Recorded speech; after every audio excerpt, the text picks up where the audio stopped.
Capitalism. Capitalism.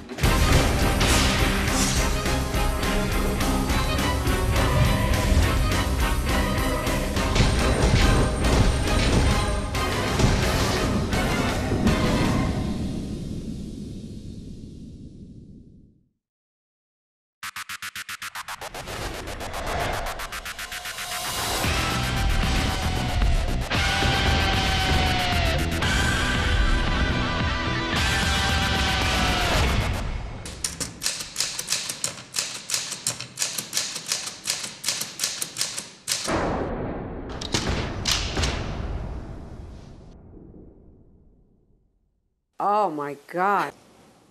Oh my goodness. I don't know. The most successful form of economic organization. The capitalism is. Thank you. That's. I don't think. Okay, that's fine. 자본주의. 솔직히 말만 들어도 어렵습니다. 하지만 자본주의가 뭔지도 모르고 어떻게 자본주의 시대를 살겠습니까?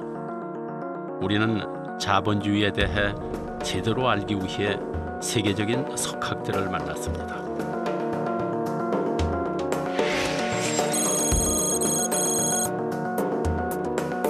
Capitalism is the free market system.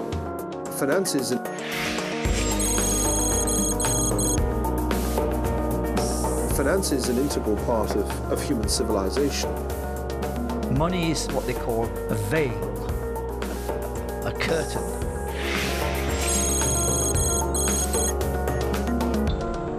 You must pull away to look at the real workings of the economy. So basically money in modern economies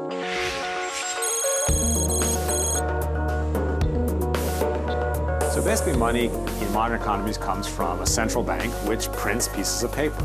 The central bank.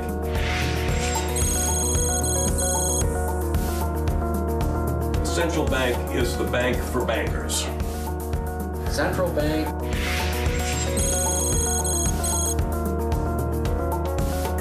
Central bank is a financial institution that works to stabilize an economy financially and alleviate depressions. So what they're doing,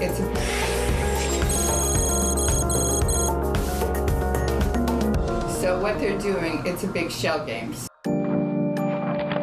자, 그럼 제일 먼저 무엇부터 알아야 할까요? 현대에는 금융 자본주의 세상입니다. 금융, 즉 돈이 지배하는 세상이라는 뜻이죠. 돈이 태어나는 근본 원리를 아는 것은 여러분들에게 불편한 진실이 될 것입니다. 그럼 한 번도 들어보지 못한 진실의 세계로 가볼까요?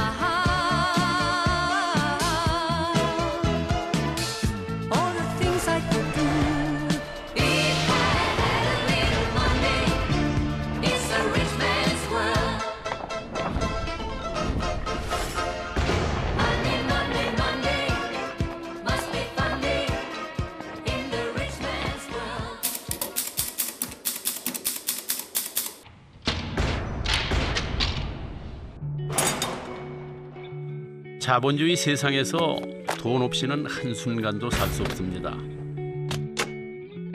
우리는 때로 돈을 사랑합니다. 돈을 사랑하는 것이 비난받을 일일까요? 아니면 돈을 무시하는 것이 어리석은 짓일까요? 아니면 돈을 모르는 것이 문제일까요?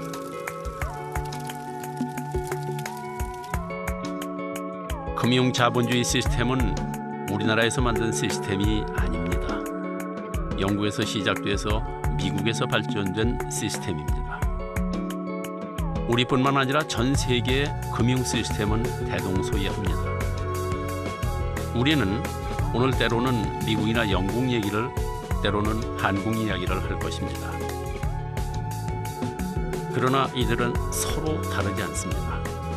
돈이 도는 근본 원리는 다 똑같기 때문입니다. 돈이란 도대체 무엇일까요? 역시 어려운 질문입니다. 그래서 쉽게 물가 얘기부터 해보도록 하겠습니다. 우리 어렸을 때는 짜장면 한 그릇이면 정말 최고의 외식거리였습니다. 그때 돈으로 15원. 그런데 요즘 짜장면 한 그릇 먹으려면 보통 4,500원은 내야 합니다. 50년 동안에 무려 300배. 자, 뭐 짜장면뿐이겠습니까? 오늘 물가 다르고 내일 물가 다르다는 말이 괜한 소리가 아니죠. 시장만 갔다 오면 나날이 훌쭉해지는 장바구니에 한숨이 절로 나오죠. 도대체 물가는 왜 자꾸만 오르기만 하는 걸까요?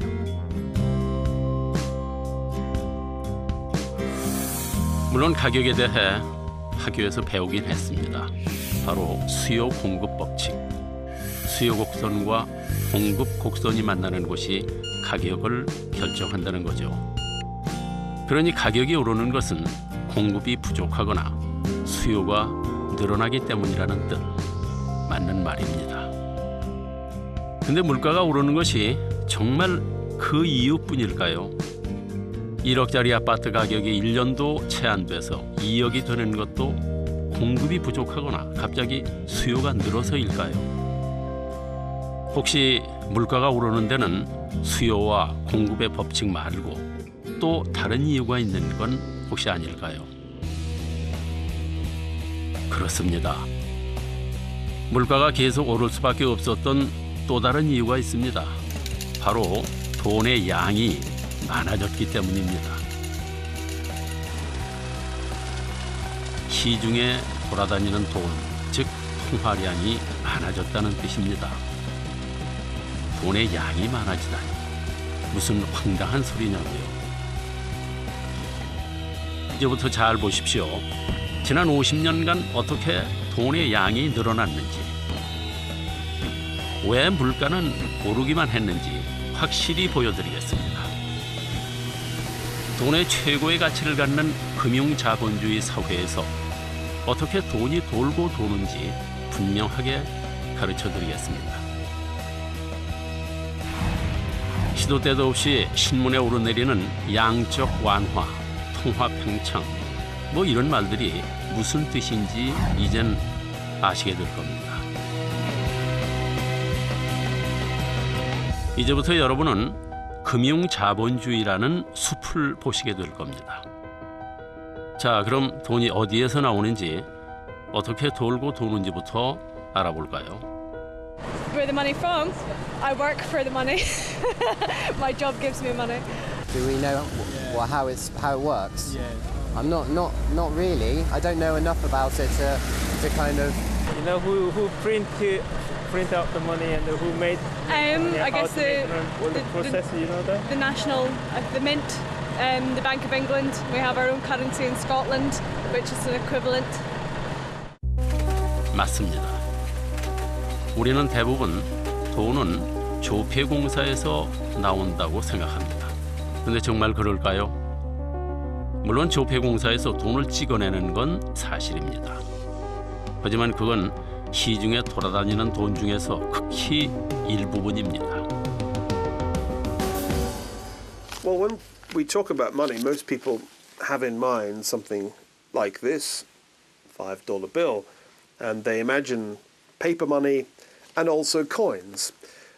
And of course, that is part of money, but most money, in fact, today is invisible. It's in banks.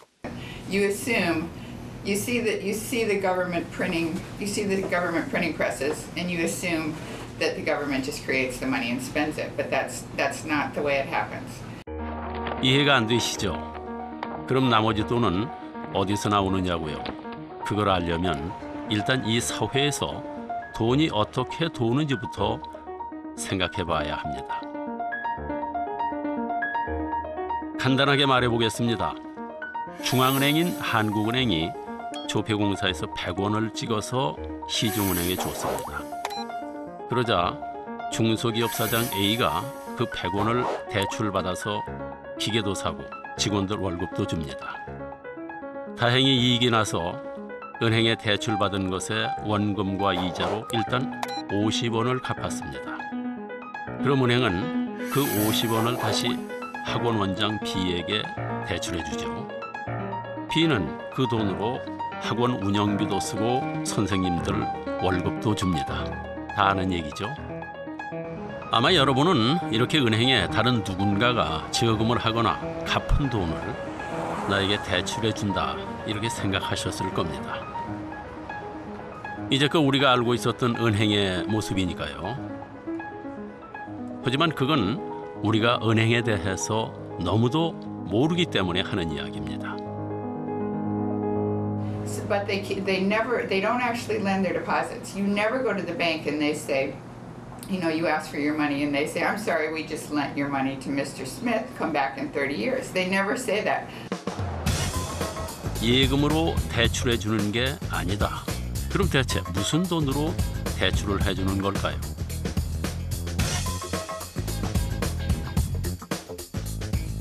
생각해 보십시오.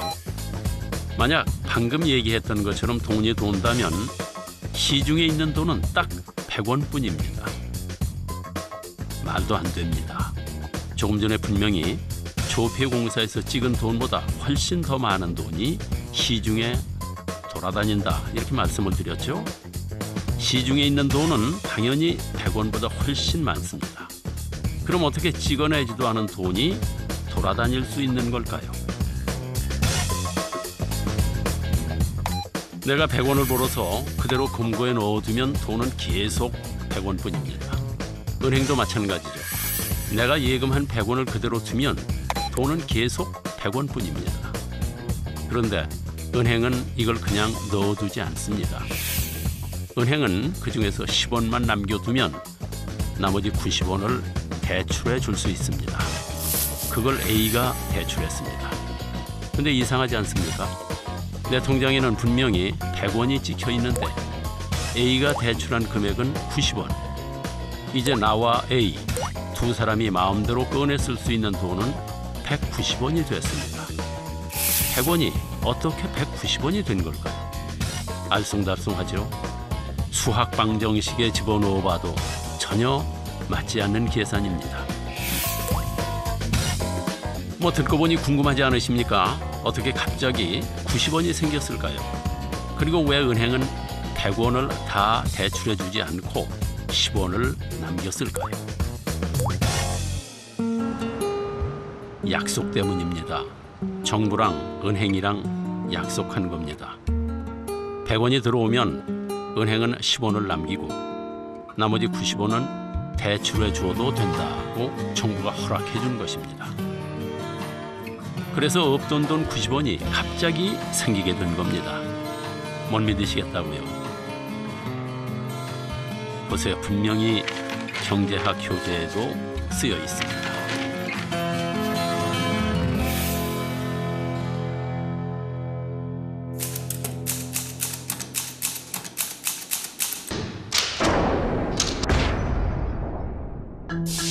그리고 이 원리를 그대로 적용한 것이 바로 1963년 미국 연방준비은행 FRB에서 만든 업무 매뉴얼 현대금융 원리입니다.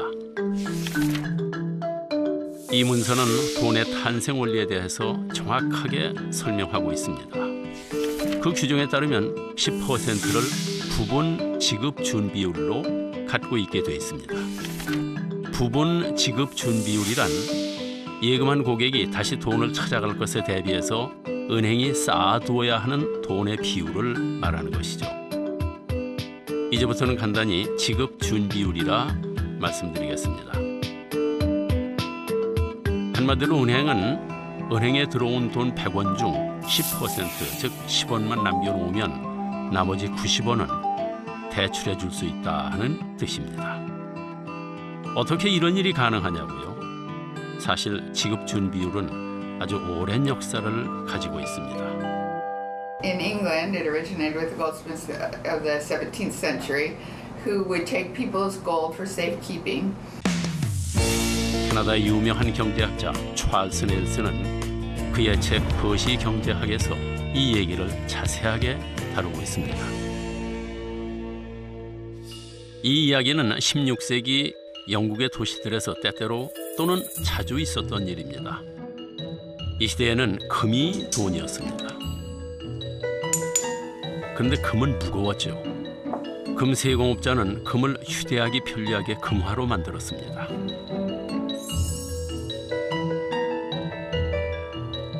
그리고 그걸 보관하기 위해 금고를 마련했죠. 사람들은 자신이 소유한 귀중한 금을 보관하기 위해서 금세공업자의 금고를 빌렸습니다. 그럼 금세공업자는 보관증을 써주었죠. 보관증만 가져오면 언제든 금을 내주겠다 하는 뜻입니다. 물론 보관료도 받았습니다. 얼마간의 시간이 지나자 사람들 사이에서는 금화 대신 보관증이 돌아다녔습니다. 금화보다 훨씬 가볍고 언제든 금세공업자에게 가서 주면 다시 금화로 바꿀 수 있기 때문이었죠. 그것을 본 금세공업자는 깨달았습니다. Clients who store their gold in my vaults want gold coins instead, and not all at once. 금세공업자는 재치를 발휘합니다. 사람들이 맡겨둔 금화를 빌려주고 이자를 받기로 하죠. 대출이 잘 갚아지는 한 아무도 눈치챌 수 없을 거라고 생각합니다.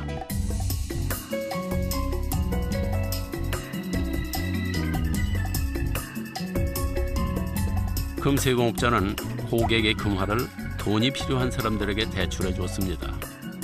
그리고 대출하면서 받은 이자로 많은 이익을 남기게 됐습니다.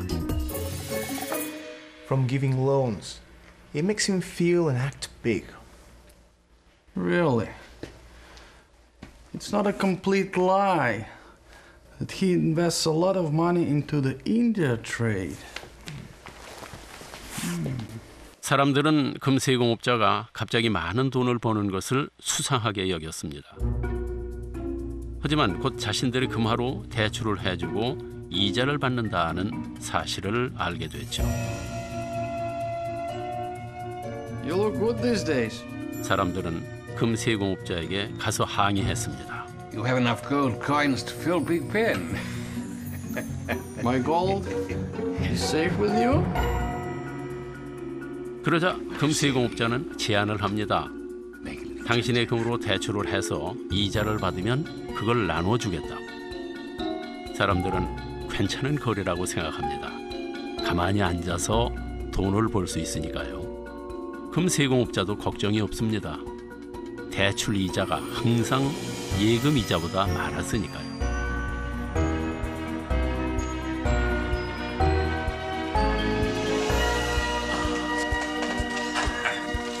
하지만 금세공업자는 더 욕심이 생겼습니다. 다시 머리를 썼죠. Nobody knows how many gold coins there are in my vault. Not even my lovely wife Jane, my daughter Alice. Who knows if I give loans on the basis of having enough gold coins in my vault. 금세공업자는 금고에 있지도 않은 금화를 마음대로 빌려주기 시작한 겁니다. 하지만 사람들은 금세공업자가 없는 돈을 만든다는 사실을 꿈에도 몰랐죠. 어떻게 그걸 상상이나 했겠습니까? Goldsmiths early on discovered that they could issue up to 10 times as many receipts as they had gold, and nobody would be the wiser because people didn't come for their gold more than about 10% of the time. So that's the basis of our 10% reserve requirement even today. 그렇게 있지도 않은 금화에 이자 수입까지 벌어들이다 보니 어느새 금세공업자는 엄청난 부를 축적한 은행업자로 대변신을 하게 됩니다. 그제야 사람들은 금세공업자를 의심하기 시작했죠.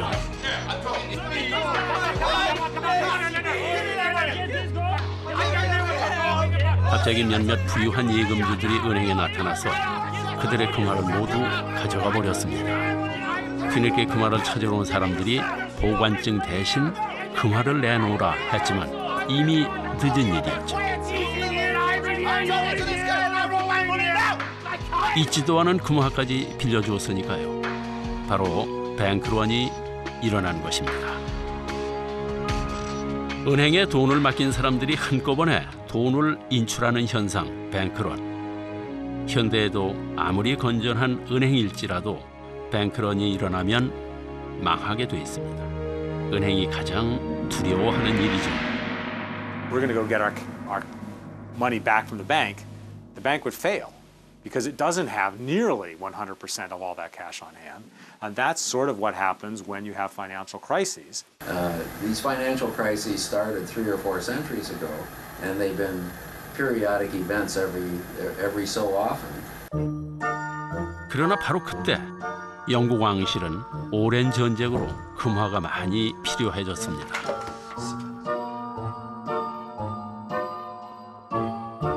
A proposal for you. 그래서 은행업자에게 가상의 돈을 만들어서 대출 영업을 할 수 있도록 특별히 허락해 주었습니다. But you should report it to the Treasury Office regularly. 은행의 이름에 들어있는 chartered는 바로 면허받은, 공인된이라는 뜻입니다. 약 300년 전쯤의 일입니다.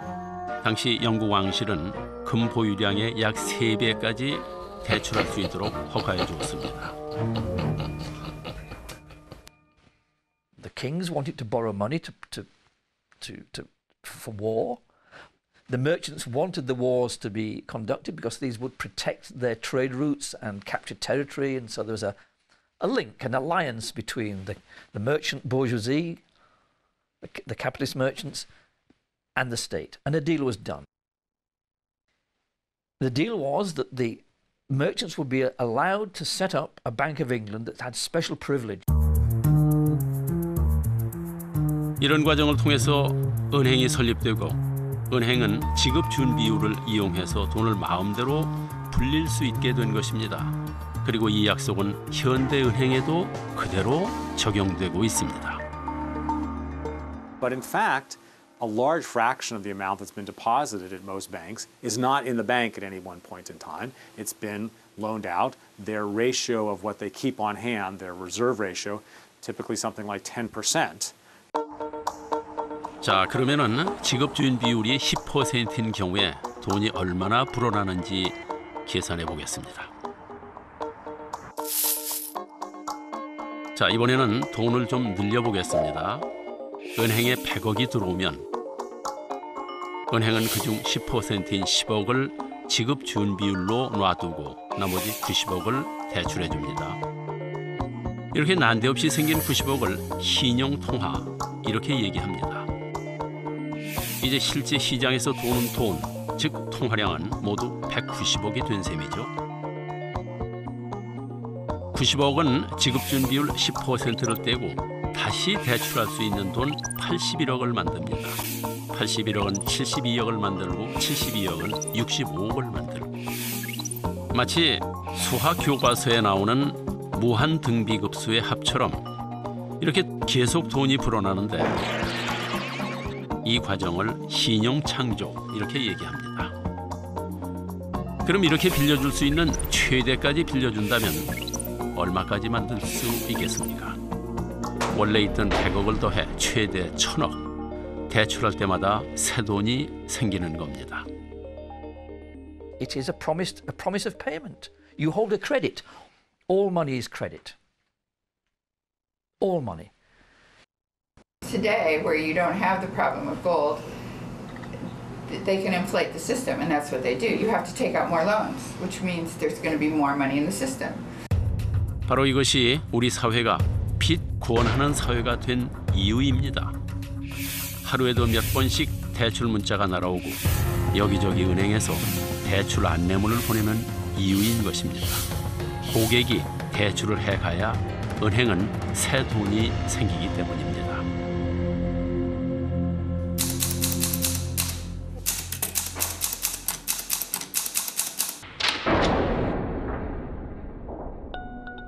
지급 준비율이 적을수록 은행은 더 적은 돈만 남기면 됩니다.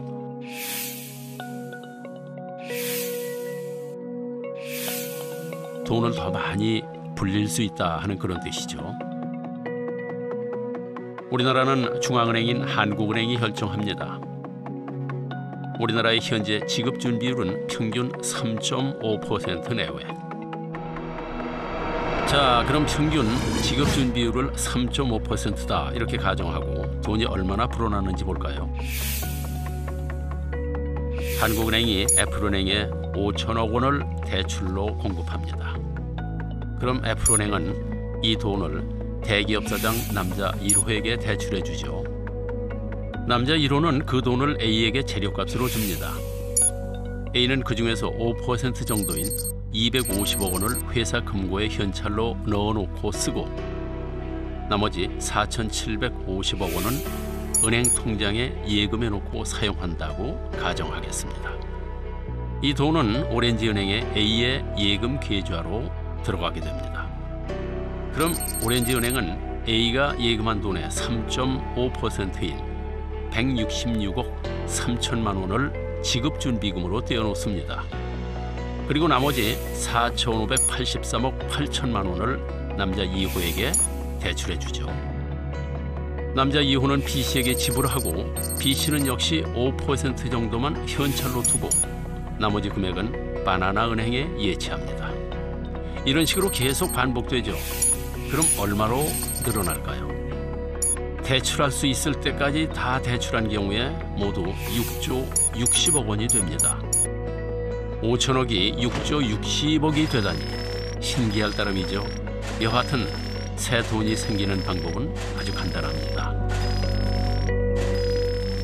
The basic unit of account in a financial system, the money, is mostly just invisible and exists only as entries on a computer screen. So what they're doing, it's a big shell game. So basically what they're saying, we don't necessarily have the money, but when you come for it, we'll get the money. We'll get it real quick. So they can write you in advance. 새 돈이 만들어지는 과정은 뚜껑을 열 때마다 살짝 더 작은 인형이 나오는 러시아 인형과 같습니다. 돈은 은행에 들어갈 때마다 계속 불어나게 돼 있습니다.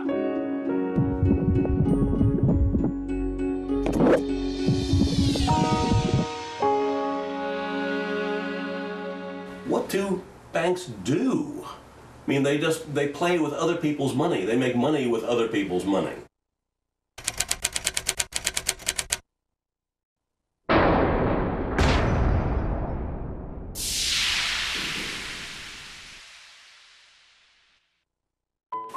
이제는 시중에 돌고 있는 돈이 조폐공사에서 찍어낸 돈보다 훨씬 많다는 사실을 믿으시겠습니까? 이 그래프는 지난 50년간 우리나라의 통화량 그래프입니다. 그리고 이 그래프는 지난 50년간 우리나라의 물가 그래프입니다. 그런데 두 그래프를 비교해보면 기울기가 비슷하지 않습니까? 통화량이 늘어난 만큼 물가가 올랐다는 것을 알 수 있습니다.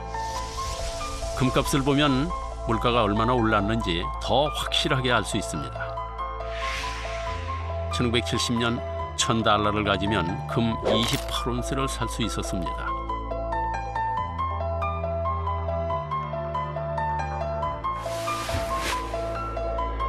그런데 2012년 2월 1일 금 시세는 1온스당 1,738달러. 1,000달러를 가지면 겨우 0.58온스의 금을 살 수 있을 뿐입니다. 가격이 무려 48배나 올랐습니다. 물가가 계속 오르는 가장 큰 이유는 돈이 많아졌기 때문입니다. 돈이 많아지면 돈의 가치가 떨어지는 건 당연한 일. 그리고 이렇게 통화량이 증가해서 화폐의 가치가 떨어지고 물가가 오르는 현상을 통화팽창, 인플레이션이라고 말합니다.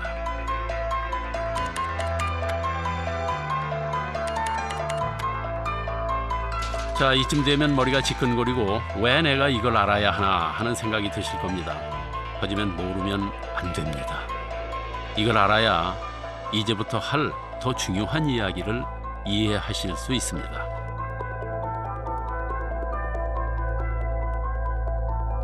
Capitalism. Capitalism. Capitalism. Capitalism. Capitalism. Capitalism. Capitalism. Capitalism. Capitalism. Capitalism. Oh my God.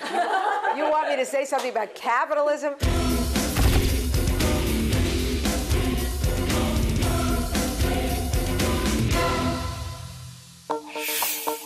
자, 그럼 다시 되짚어 보겠습니다. 시중은행이 대출을 해서 돈을 불리는데 그 원금은 누가 준다고 했죠? 그렇습니다. 중앙은행이 준다고 했습니다. 그런데 이 중앙은행도 돈을 불립니다. 그게 무슨 말이냐고요? 먼저 중앙은행이 어떤 일을 하는지부터 알아보겠습니다. 중앙은행은 시중의 통화량을 조절하는 일을 합니다. 그리고 그것을 하기 위해 두 가지의 권한을 갖고 있죠. 이자율을 통제할 수 있는 권리, 그리고 화폐를 찍어낼 수 있는 권리입니다. Well, basically, in a modern economy, the central bank does a lot to manage the money supply. If we need more money in the economy, the central bank can give us more money. 기준금리인 콜금리를 3.5%로 0.25%포인트 인상했습니다. 네, 콜금리가 인상됐지만 금융시장의 반응은 과거와는 다르게 나타났습니다. 한국은행이 금리를 인상했다거나 동결했다는 뉴스를 자주 보셨을 겁니다. 그럴 때마다 여기저기서 들썩들썩합니다. 대출받을 것을 갚아야 할지 아니면 더 대출을 해야 할지. 요즘 장보기가 두렵다는 주부가 많습니다. 배추 가격은 한 포기에 6,000원이 넘었고 생갈치 한 마리는 예년보다 25% 가까이 올랐습니다. 물가는 어떻게 될지. 이는 이자를 이용해 시중의 통화량을 조절하려는 것입니다. 보통 침체에 있는 내수 경제를 활성화시키기 위해서, 즉 경기 부양을 위해서 많이 쓰는 방법입니다. 중앙은행은 바로 이렇게 이자율을 조절해서 시중의 통화량을 조절하죠. 그런데 시중의 통화량을 조절하는 또 한 가지 방법이 있습니다. 바로 화폐를 찍어내는 일이죠. 뉴스나 신문에서 소위 양적 완화라는 표현 많이 들어보셨죠? 금융위기 이후 거의 매일 듣는 말이었을 겁니다. 한마디로 중앙은행이 기준금리를 내려도 효과가 없을 때 직접 돈을 푸는 방법을 말합니다. 그런데 중앙은행이 이렇게 자꾸 돈을 찍어야만 하는 근본적인 이유는 사실 따로 있습니다. 로저 랭그릭이 논문을 통해 제시한 이론을 간단한 그림으로 표현해 봤습니다.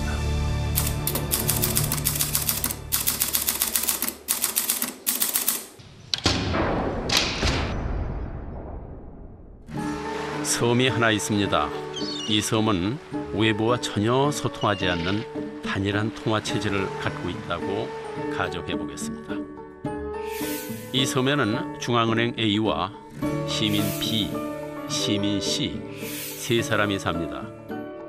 중앙은행 A가 발행한 돈은 딱 10,000원. 이 돈을 시민 B가 연이율 5%로 빌렸습니다. 그러니까 1년 뒤에 이자 500원을 더해 1,500원으로 갚기로 한 것이죠. B는 빌린 10,000원을 주고 C에게서 배를 한 척 삽니다. B는 열심히 고기를 잡아 돈을 봅니다. 자, 그럼 B는 과연 1년 뒤에 1,500원을 갚을 수 있을까요? 답은 갚을 수 없다입니다. 왜냐하면 섬에 있는 돈은 딱 10,000원. 이자 500원은 어디에도 없기 때문입니다. 은행 시스템에는 애초에 이자가 없습니다. 그럼 어떻게 할까요? 이자를 갚으려면 방법은 딱 하나. 다시 돈을 찍어낼 수밖에 없습니다. 중앙은행 A가 500원을 더 발행하고 그걸 누군가 대출하는 겁니다. 이제 섬에 있는 돈은 모두 1,500원. 만약 B가 열심히 일해서 섬에 있는 돈을 모조리 벌면 빌린 돈과 이자를 다 갚을 수 있게 되죠. 그런데 가만. 그럼 D가 빌린 500원의 원금과 이자는 또 어떻게 될까요? 또 만들어야 하고 또 누군가 빌려야 합니다. 결론은 이자가 없기 때문에 중앙은행은 계속 돈을 찍어낼 수밖에 없는 것입니다. The only way to get the money to pay the interest on the previous loans is to take out more loans, and that will expand the money supply, which will devalue the value of any particular piece of currency. In other words, because there are more of them, they're going to buy less. You're going to have inflation. Okay, so each dollar bill will be able to buy less goods and services. So when governments print money, you get inflation. 은행이 대출을 통해 돈을 불리는 경우뿐만 아니라 중앙은행이 화폐를 찍어 돈을 불리는 경우에도 인플레이션이 발생합니다. 사실 인플레이션은 누구나 다 좋아합니다. 일단 돈이 많이 도니까 흥청망청 쓸 수 있는 것이죠. 집도 사고 차도 사고 잘 사는 것 같습니다. 아무도 나중에 어떻게 될지는 생각하지 않습니다. 인플레이션이 얼마나 위험한 것인지 잘 모르는 것이죠.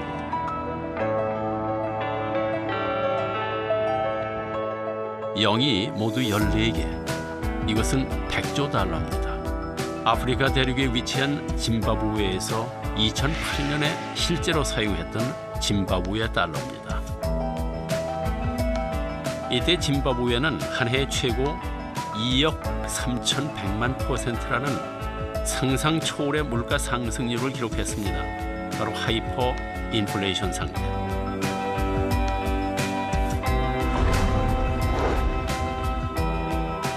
(40여 년을) 통치한 무가베 대통령의 무제한 정책이 바로 그 원인이었습니다. 극심한 실업률을 극복하고 외채를 상환하기 위해 너무나 많은 화폐를 찍어서 국고로 썼기 때문이었습니다. So if you have too much money created in a short period of time, generally you'll have inflation. And so that's the danger. If the Federal Reserve creates too much money, you might have inflation. 지금까지 중앙은행이 왜 돈을 불리는지 그리고 과도한 경우에 어떤 일이 벌어지는지에 대해 알아봤습니다. 그런데 우리의 통화 시스템에는 항상 이자가 없다는 사실은 또 다른 끔찍한 상황을 만듭니다. B는 대출한 돈 10,000원과 이자 500원을 갚기 위해 열심히 일했습니다. 그래서 섬에 있는 1,500원을 다 벌어 빚을 갚았습니다. 그럼 D는 은행에서 빌린 500원을 어떻게 갚을까요? 당연히 못 갚습니다. 파산하게 되는 거죠. 즉, 내가 이자를 갚으려면 누군가의 대출금을 가져와야 합니다. 그래서 현대 금융 시스템에서 빚을 갚는 건 개인한테는 좋은 일이지만 또 다른 문제를 일으킬 수 있습니다. 돈이 적게 돌면 결국 누군가는 이자를 갚을 수 없게 되고 그럼 그 사람은 파산할 수밖에 없기 때문이죠. 그리고 당연히 수입이 적고 빚은 많고 경제 사정이 어두운 사람이 제일 먼저 피해자가 되겠죠.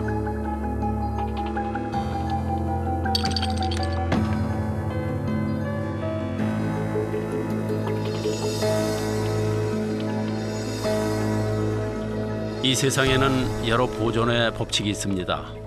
에너지 보존 법칙, 운동량 보존 법칙 등등. 현대 금융 시스템은 바로 빚 보존 법칙이 지배하는 시스템이죠. 누군가 빚을 갚으면 누군가는 파산하게 됩니다. 모든 돈이 빚에서부터 시작되기 때문입니다. 그래서 자본주의 사회는 경쟁이 필연적입니다. 이자 시스템이 존재하는 한 다른 이의 돈을 뺏기 위해 경쟁할 수밖에 없게 되어 있습니다. 우리는 저마다 살아남기 위해 싸웁니다. 바로 이것이 우리가 매일 돈 하고 사는 이유죠.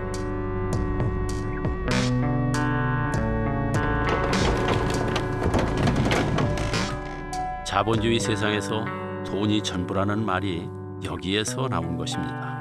우리의 경쟁이 여기에서 시작된 것이죠.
근데 문제는 여기서 끝나지 않습니다. 이런 일이 연속으로 벌어지면 시중에 돈의 양이 줄어들게 됩니다.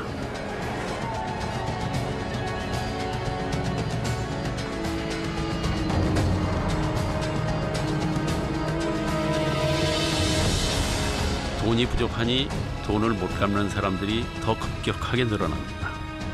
대량 부도 사태가 속출하고 파산하게 됩니다. 통화량도 계속 줄어듭니다. 팽창이 멈추는 순간 우리는 순식간에 추락할 수밖에 없습니다. 바로 디플레이션이 시작된 것입니다.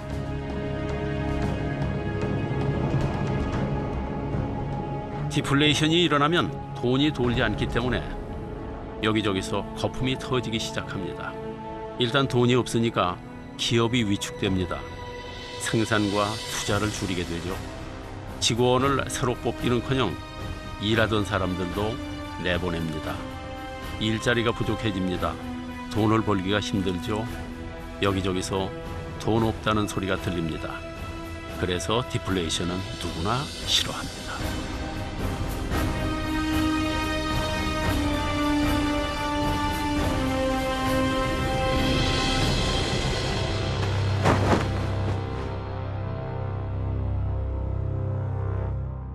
I think around the world, credit has collapsed. It's still in a deflationary phase. There's not enough money. You can see that in the EU. All those countries are in debt. Who are they in debt to? It's because there's not enough money to pay off their debts plus interest. 이렇게 인플레이션 후에 디플레이션이 오는 것은 숙명과도 같은 일입니다. 왜냐하면 호황이 진정한 돈이 아닌 빚으로 쌓아 올린 것이기 때문입니다. 상품을 만들어 번 돈이 아니라 인플레이션으로 만든 돈, 일해서 번 돈이 아니라 빌린 돈이기 때문입니다. 경제에도 사계절이 있는 겁니다. 여름이 지나면 가을, 겨울이 오는 법이죠. 그럼 궁금해집니다. 겨울이 온다는 걸 미리 알 수는 없는 일일까요? While it's true that it's extremely difficult to know exactly when crash is going to occur, just as it's very difficult to predict exactly when an earthquake is going to occur, it is not hard to know when a system is in danger of having a crash, just as we know from the theory of geology, of seismology, which areas are likely to have earthquakes. 1925년 러시아의 경제학자 니콜라이 콘드라티예프는 자본주의 경제 환경에서는 장기 순환 주기가 존재한다는 사실을 발견했습니다. 그리고 그 주기가 48년에서 60년 정도 된다는 결론을 내렸죠. 금세기의 대표적인 경제학자 가운데 한 명 슈페터 역시 자본주의 경제는 물결처럼 상승과 하강을 반복한다고 주장했습니다. 그리고 이를 콘드라티예프 파동 이렇게 이름을 붙였습니다. 자, 그럼 이제 우리가 어디에 와 있는지 볼까요? 미국의 콘드라티예프 주기의 겨울은 2000년부터 이미 시작됐습니다. 2007년부터 시작한 급격한 이자율 하락은 디플레이션의 절정을 보여주고 있습니다. 금융회사들은 빚을 갚을 능력이 없는 사람들에게까지 돈을 대출해 주는 것입니다. 바로 모기지죠. 그것으로 그들은 집을 사고 차를 샀습니다. 빌릴 수 있는 사람은 다 빌렸고 빌려서는 안 되는 사람까지도 다 빌렸습니다.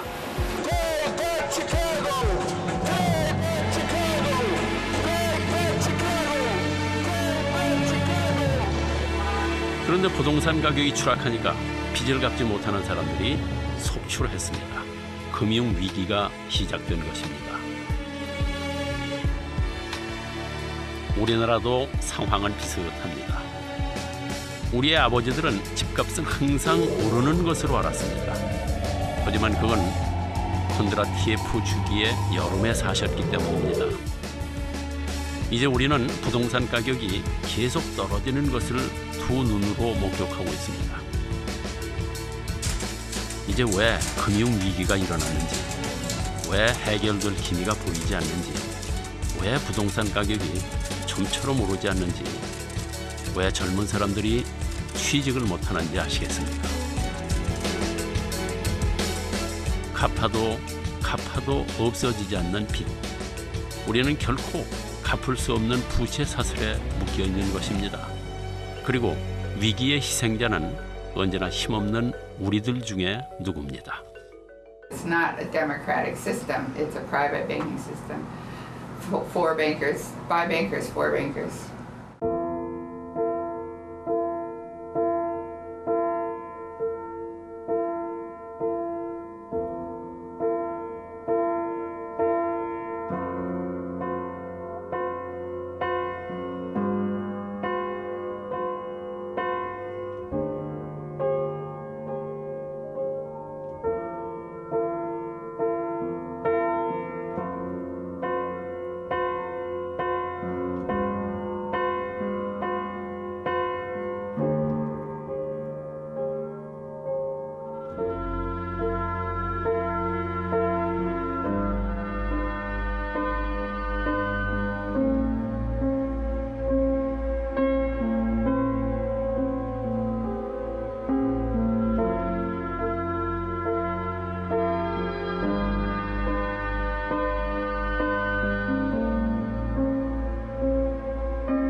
영국의 시사주간지 2008년 미국의 금융위기는 전 세계로 퍼져나갔습니다. 10년과 비교했습니다.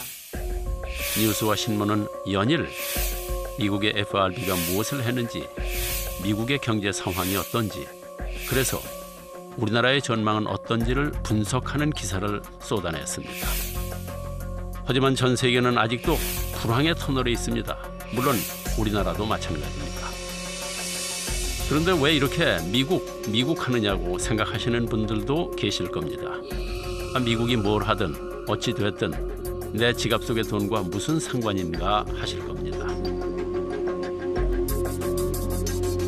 생각해 보십시오. 우리나라는 자원이 거의 없습니다. 석유도 철광석도 나무도 거의 다 수입하죠. 그런데 그런 걸 사려면 달러가 필요합니다. 세계의 수많은 돈 중에서 가장 의미 있는 돈은 달러뿐입니다. 달러가 기축통화이기 때문이죠. 자, 그럼 달러는 어떻게 세계 기축통화가 됐을까요?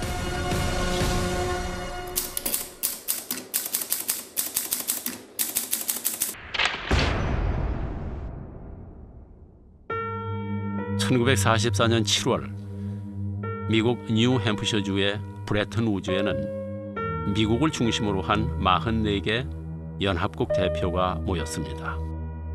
그들은 외환 금융시장을 안정시키고 무역을 활성화한다 하는 그런 목적으로 브레튼 우즈 협정을 맺었습니다. 35달러를 내면 금 1온스를 내주겠다고 각국의 통화를 달러에 고정시킨 것입니다. 미국의 달러가 세계 기축 통화가 되는 순간이었습니다. 하지만 그들의 욕심은 거기서 끝나지 않았습니다. 베트남 전쟁으로 달러 가치가 하락하자 금으로 바꿔달라 하는 요구가 많아졌습니다.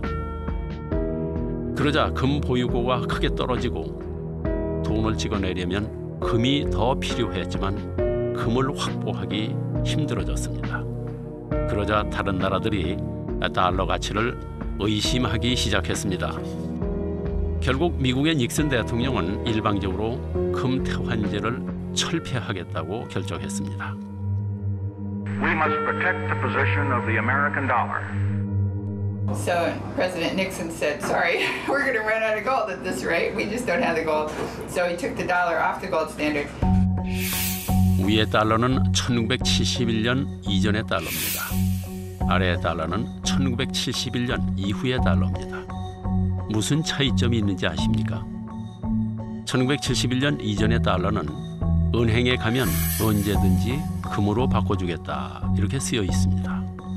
그러나 71년 이후의 달러는 금과 무관합니다. 종이돈일 뿐입니다. 1971년은 달러가 금으로부터 자유로워진 역사적인 순간이었습니다. 이제 미국이 원하기만 하면 마음대로 돈을 만들 수 있게 된 것입니다. 자, 그럼 여기서 잠깐 상식 테스트 한번 해보겠습니다. 달러는 누가 찍어낼까요? 1번 미국 정부, 2번 민간은행. 답은 뭐겠습니까? 2번 민간은행입니다.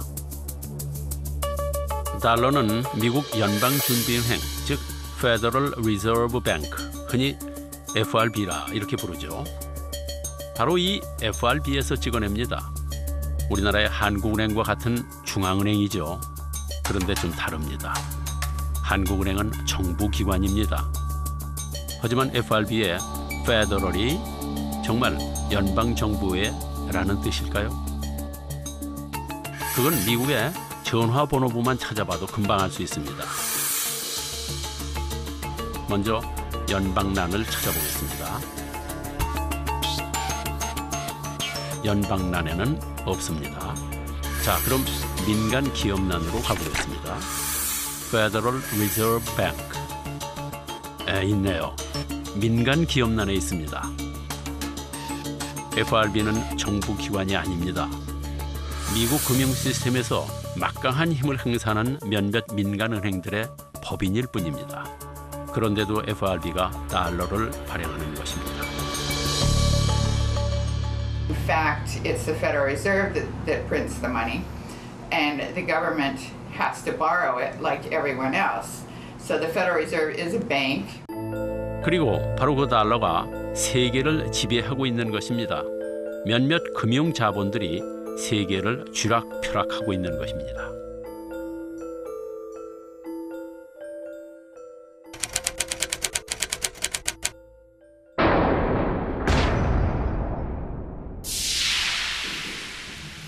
there's an old saying that, the United States sneezes, the rest of the world catches cold. Well, people have been talking about becoming less dependent on the United States, so finding a new reserve currency, for instance. Well, that's all very fine, but there's no other country big enough, economically big enough, for its currency to serve as the reserve currency. I mean, basically the world is stuck with the United States, whether it likes it or not, for the foreseeable future. 결국 전 세계는 미국 금융에 운명을 맡기고 있습니다. 미국 하는 것이 마음에 안 들어도 어쩔 수 없는 일입니다. 그래서 돈의 흐름을 알려면 미국의 정책을 알아야 합니다. 이것이 바로 나의 지갑이 세계 경제와 그리고 미국 경제와 연결돼 있는 이유입니다.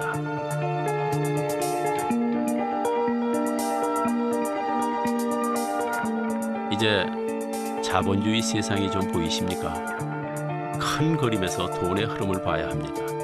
그렇지 않으면 제자리에서 벗어날 수 없습니다. 가난해서 벗어날 수 없습니다.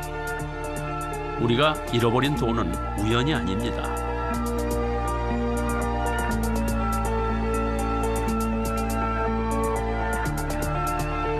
시작부터 잘못된 통화정책과 탐욕스러운 금융자본의 그 첫 번째 책임이 있습니다.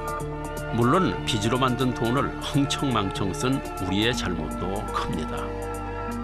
하지만 확실한 건 돈이 돌아가는 원리를 모르면 희생자가 될 수밖에 없다는 사실입니다.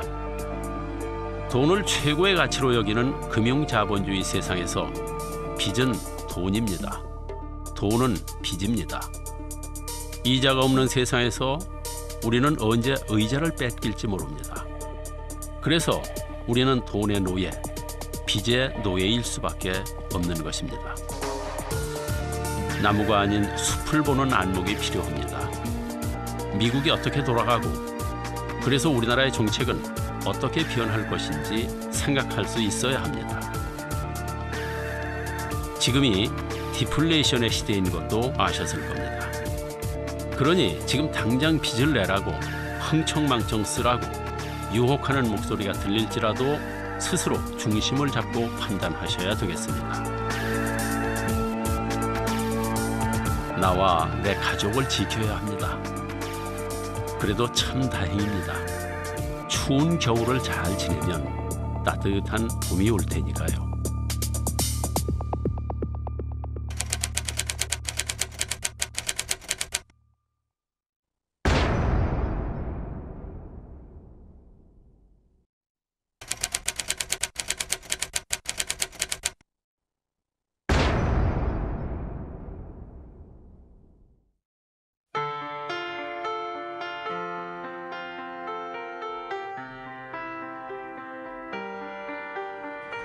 I let it fall.